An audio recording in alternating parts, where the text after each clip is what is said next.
Hey guys, today I'm filming my single shadows of the month video for April. This month I used a lot of pastel eyeshadows from ColourPop and Makeup Geek. So in this video I'm going to be showing you the shadow, giving you the color description, showing you swatches, and also including dupes. The color descriptions and the dupes will be coming from Temptalia.com. ColourPop and Makeup Geek do have the descriptions on their website, and Temptalia has her own descriptions of what she thinks the color is. I'm pretty sure that all 5 of these ColourPop eyeshadows were limited edition and they're no longer available, which is why I cannot give you the description from the ColourPop website, and I will be inserting those dupe pictures from Temptalia. Christine is the best when it comes to dupes. I also am going to be showing you all of the looks I created with these single eyeshadows, and then I will round out the video talking about the formula of each of these shades. So starting with the ColourPop shadows, there were 5 that I used this month. ColourPop Flower Shop is a cool teal with a pearlized finish. Here is a swatch of Flower Shop. Belladonna Lily is a cool aqua with a matte finish. Here is a swatch of Belladonna Lily. ColourPop Snapdragon is a cool aqua with a matte finish. Here is a swatch of Snapdragon. So Christine did give the same color description for Belladonna Lily and for Snapdragon, so I wanted to show you them side by side so you can see what the difference is. So here is Belladonna Lily and here is Snapdragon. As you can see, Belladonna Lily is a little bit brighter and this is more blue, and Snapdragon is more green. And in the swatches you can see Belladonna Lily is more blue while Snapdragon is more green.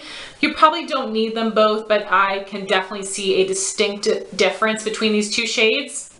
And a Pickle is a warm coral with a matte finish. Here's a swatch of In a Pickle. ColourPop Daddy is a cool purple with a matte finish, and this is a pressed pigment. And here's a swatch of ColourPop Daddy. Moving on to the Makeup Geek shadows, there are 3 that I used this month. Makeup Geek Sure Thing is a warm aqua with a matte finish. Even though Christine describes this as an aqua, I don't see any blue in this. I see this as a very light, bright green. Here's a swatch of Makeup Geek Sure Thing. Makeup Geek Carnival is described as a warm lavender with a matte finish. Here's a swatch of Makeup Geek Carnival. Makeup Geek Wisteria is described as a warm lavender with a matte finish. Here's a swatch of Makeup Geek Wisteria. Christine also gave Carnival and Wisteria the same color description, so I wanted to show you the differences between these 2 shades. So as you can see with these 2 shades, Carnival is definitely more pink and Wisteria is more purple. I also think Carnival looks more warm and Wisteria looks more cool when they are compared to each other. Now I'm going to show you all the looks I created using these eyeshadows. Here is today's look using my single shadows of the month. As a base on my lid, I'm using the Maybelline Color Tattoo in Barely Beige. And then from the Wet n Wild Walking on Eggshells trio, I'm using this shade on my lid and this shade in my crease. For my transition color, I mixed Urban Decay Naked with Makeup Geek Bakesale. On my lower lash line, I have the ColourPop Super Shock Shadow Pressed Pigment in the shade Daddy. And here are what the eyes look like up close. On my cheeks, I'm wearing the Makeup Geek Blush in Secret Admirer. On my lips, I'm wearing the ColourPop Lippie Stick in Pepper, which has a matte finish. Here is today's look using my single shadows of the month. On my lid, I'm wearing ColourPop Flower Shop, which has a pearlized finish. For my crease color, I'm using Buck from the Urban Decay Naked palette. And for my transition color, I'm using Naked from the Urban Decay Naked palette. And here what the eyes look like up close. On my cheeks, I'm wearing the Balm Frat Boy blush. On my lips, I'm wearing the ColourPop Lippie Stick in Hype Girl, which has a matte finish. Here is today's look using my single shadows of the month. As a base on my lid, I'm using the Milani Shadow Eyes Pencil in Snowy White, which was a limited edition shade. but this is just a matte white pencil. You can also use the NYX Jumbo Pencil in Milk, but I think this has a better formula. On my lid, I used a mixture of Wet n Wild Brulee. and Matte Malloy from the Balm Meet Matte Nude palette. For my transition crease, I used a mixture of Makeup Geek Desert Sands and Matte Singh from the Balm Meet Matte Nude palette. And for my crease, I used Matte Rosen from the Balm Meet Matte Nude palette. And on my lower lash line, I'm wearing ColourPop Snapdragon. Here what the eyes look like up close. On my cheeks, I'm wearing the Balm Down Boy. On my lips, I'm wearing the ColourPop Ultra Matte Lip in Seesaw. Here is today's look using my single shadows of the month. On my lid, I'm wearing ColourPop Belladonna Lily. For my transition color, I'm using Makeup Geek Bakesale. For my crease color, I'm using Makeup Geek Tan Lines, mixed with MAC Soft Brown. In my outer corner, I'm using MAC Brown Script. Here what the eyes look like up close. On my cheeks, I'm wearing Benefit Coralista. On my lips, I'm wearing a combination of a nude lip liner and lip gloss. I lined my lips with the ColourPop Lippie Pencil in Aquarius. I filled in my lips completely with the Buxom Full On Lip Cream in White Russian. Here's today's look using my single shadows of the month. On my lid, I'm wearing ColourPop Daddy. For my transition color, I'm using Makeup Geek Petal Pusher. In my crease, I'm using Makeup Geek Carnival. In my outer corner, I'm using Makeup Geek Wisteria. Here what the eyes look like up close.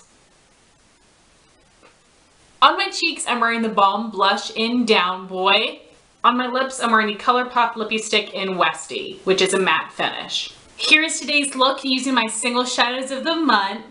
As a base on my lid, I'm using the Milani Shadow Eyes Pencil in Snowy White. This is a matte white base. On my lid, over top of that cream base, I am using Makeup Geek Sure Thing. For my transition color, I'm using Matte Singh from the Balm Meet Matte Nude palette. Here what the eyes look like up close. On my cheeks, I'm wearing Benefit Coralista. And on my lips, I'm wearing the Buxom Full On Lip Cream in Creamsicle. So now I want to talk about the formula of all of these shadows individually, starting with ColourPop.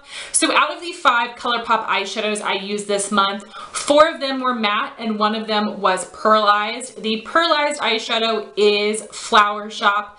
This color is absolutely stunning. This month I did wear this on my lid. Pearlized finishes are my absolute favorite because they have a lot of shine to them. They're really pigmented, but they do not have any glitter pieces in them. I think this performed super well. I did apply this with the ColourPop eyelid brush. If you guys have not seen my review on the ColourPop eyeshadow brushes, I'll have that linked up here. Next we have Belladonna Lily, which is a matte finish, and I wore this shade on my lid. I definitely could use this color on my lower lash line as well for just a pop of color. This looked really pretty, and I did just pair it with some neutral warm browns in the crease and then neutral peachy cheek and lip, and it looked so good, if I say so myself. I think with the other makeup that I paired it with and the other eyeshadows I paired it with, it didn't show up like an 80s blue, which is what I was afraid of. And the next shade is Snapdragon, which is also a matte finish. This month I wore this shadow on my lower lash line, but I can definitely use it on my lid as well. And I would probably use it the same way that I used Belladonna Lily and pair it with some neutral brown eyeshadows in my crease and some nude peach cheeks and lips. I probably would pair the exact same things with it. In that look, I did go with a more pink lip, and to me it looked kind of intense. It was like a lot of look in that video, so I wasn't as in love with it. When I applied it on my lower lash line, I did use a sponge tip applicator, which worked really, really well. The next shade is In a Pickle, which is also a matte finish. This is such a beautiful light peachy salmon color. I was using this as a transition shade and I actually really liked it. And I used an RC Cosmetics round precision brush. I talk about it in my ColourPop eyeshadow brush review video, and that worked really well to really buff out the color. So it did give a nice peachy warmth, but it wasn't too intense, too bright and peachy. It worked really, really well, and I was really happy with using this as my transition transition shade. Now, if I did wear this on my lid, I am not sure what colors I would pair it with. So if you've tried a color like this on your lid, please let me know. And my last ColourPop shadow is Daddy. This is a matte finish. This is what I'm wearing on my eyes today. I wore this in 2 different looks this month. First, I used it on my lower lash line as a pop of color, and second, I used it on my lid. I did wear this makeup look in my haul video, but I loved it so much I wanted to do it again for this video. I really did fall in love with this shadow. I've used it before in the past, but on my lid, I think it looks absolutely incredible. So I did want to talk a bit about the finish. So this is a matte finish. It has the exact same formula as the other matte finishes from ColourPop, but this is categorized as a pressed pigment. If you go on the ColourPop website and look at the pressed pigment section, you'll see they're all neon shades. And the reason that ColourPop is doing that is basically to save their butts, because something about neon shadows has special pigments in it that can really irritate people's skin if they have really sensitive skin. It's not guaranteed that it will bother people, but because it might, they cannot categorize it as an eyeshadow. They have to call it a pressed pigment, and I'm pretty sure that is the case, but it performs just like a matte. And I did not have any kind of reaction from this shadow, but it did stain my lid. I have a makeup removing cleansing gel I use in the shower to remove all my makeup. I usually have no trouble at all. So the next morning I looked in the mirror and noticed there was still some purple staining on my lid. I just used the little bit of toner I had left on my little cotton pad, ran it over my eyes, and it came right off. So I was absolutely good to go. So a little bit of staining, but it removed very easily. So I did want to mention that, but I don't care that it stains. I think this color is amazing, and I really wish ColourPop would bring this one back, especially. I love them all, but this one is such a beautiful, beautiful purple. And speaking of that purple, I guess I will go ahead and move on to the 2 purple eyeshadows I have from Makeup Geek, because I am wearing these today in conjunction with that ColourPop Daddy eyeshadow, and that is the way that I use these this month and absolutely fell in love with it. So I am using Carnival as my crease color, and I am using Wisteria as my outer corner color.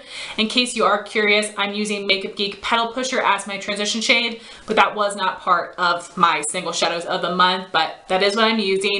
And they worked so well. Like, yes, obviously this is a very purple look, but I don't think it looks too crazy clown-like. It doesn't scream purple. When I use these shadows in my crease and my outer corner, they almost worked like a colorful neutral, if there even is such a thing, but they worked so well to create this look, and I was really, really impressed and surprised with how well this turned out. I don't have any neutral eyeshadow grounding this look. It is all purples, but I think it worked so well and is kind of wearable for colorful shadows. So I love those shadows in that look, but I wanted to talk about the formula of each of these individually because I do have different thoughts.